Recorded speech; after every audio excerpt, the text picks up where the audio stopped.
সচিবালয়ে 14 জন কর্মকর্তা কর্মচারীকে বহিষ্কার করা হয়েছে। আমিও ভাবছিলাম যে হয়তো তেমনটাই হবে, কারণ এটা ছাড়া হয়তো উপায় ছিল না।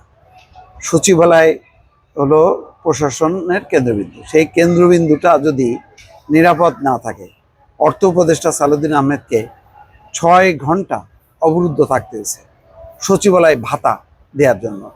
তো হাতের কাছে আপনার মন্ত্রী আছে, উপদেষ্টা আছে, আপনি চাপ দিয়ে দাবি আদায় করতেছেন। কার কাছে করতেছেন? এই যে তারা দাবিগুলো অ্যাড্রেস করতেছে, এই ক্ষমতা কি তাদের আছে? তারা স্বল্প সময়ের জন্য আসছে, আপনার এখন অল্প সময়ের জন্য আসছে, তারা আপনার ভাতাটা অনুমোদন করে দিল। তারপরে ওই ভাতাকে কেন্দ্র করে অন্যান্য সমস্ত সারা বাংলাদেশের বিভিন্ন পর্যায়ের কর্মকর্তা কর্মচারীরা যদি ভাতা দাবি করতে থাকে, তখন কি হবে? তো এগুলো হলো একটা পার্মানেন্ট গভর্নমেন্ট, তার একটা নীতিমালা থাকবে, নীতিমালা অনুযায়ী কাকে দেবে কাকে দেবে না সেটা ঠিক করবে। কিন্তু দেখা যাচ্ছে যে যেহেতু এই অন্তর্বর্তী সরকারের ব্যাকগ্রাউন্ডে কোনো রাজনৈতিক দল নেই, অনেকটা দুর্বল মনে হচ্ছে, সে কারণে একটার পর একটা যখন তখন সচিবালয়ে মব তৈরি করা, ঘেরাও করা, এই ঘটনাগুলো ঘটছে। বাইরে থেকে মিছিল নিয়ে সচিবালয়ের মধ্যে ঢুকে যাওয়া, এটা আজব ঘটনা। এই ঘটনাগুলো কয়েকদিন আগে যে ঘটনা ঘটছে, তার প্রেক্ষিতে এখন সরকার একটা টনক নড়ছে। আগেই নিয়ন্ত্রণ করা উচিত ছিল।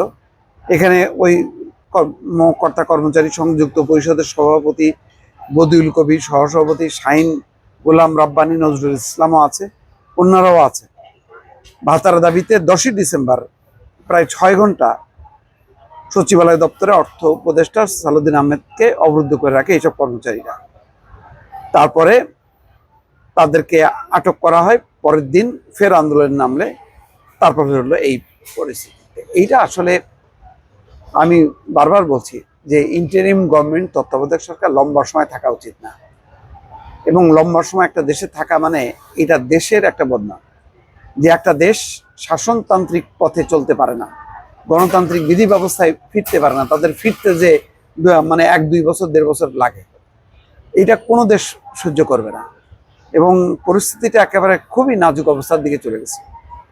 আজকে দেখেন হুঁশ হয়েছে, যার জন্য কোনো জায়গায় কোনো মব এই ইন্টারিম গভর্নমেন্ট ঠেকাতে পারেনি, কারণ তার পেছনে তো কোনো জনশক্তি নেই, সে ঠেকাবে কিভাবে? যার জন্য ব্যাপক হারে মব তৈরি হয়েছে এবং আইন শৃঙ্খলা পরিস্থিতির অবনতি হয়েছে। আজকে যেখানে সেখানে গুলি করে মানুষ মারতেছে। আজকেও দেখেন বিএনপির এক নেতা পাবনা, জমি সংক্রান্ত বিরোধ, কিন্তু তারপর তো গুলি করে মারছে। কতগুলো ঘটনা ঘটলো, এই যে হাদির উপর হামলা, যেভাবে গুলি করলো ফিল্মি কায়দায়, আরো অনেকগুলো ঘটনা ঘটছে। সবগুলি বুঝতে পারছেন, এগুলি সব হয় যখন ইন্টারিম গভর্নমেন্ট যখন লম্বা সময় থাকে। একটা মার্শাল গভর্নমেন্টও কিন্তু দীর্ঘ সময় থাকে না। এই জন্য তারা ক্ষমতা দখল করে প্রথমেই কবে নির্বাচন হবে সেই কথাটা ঘোষণা করে। আজকে দেখেন এই কারণে একটা সচিবালয় একটা বাজে একটা পরিস্থিতি তৈরি হলো। এর দায় কাকে দেবেন? এই কর্মচারীগুলি এখন চাকরি হারালো, এদের পরিবার পরিজন বিপদে পড়ল।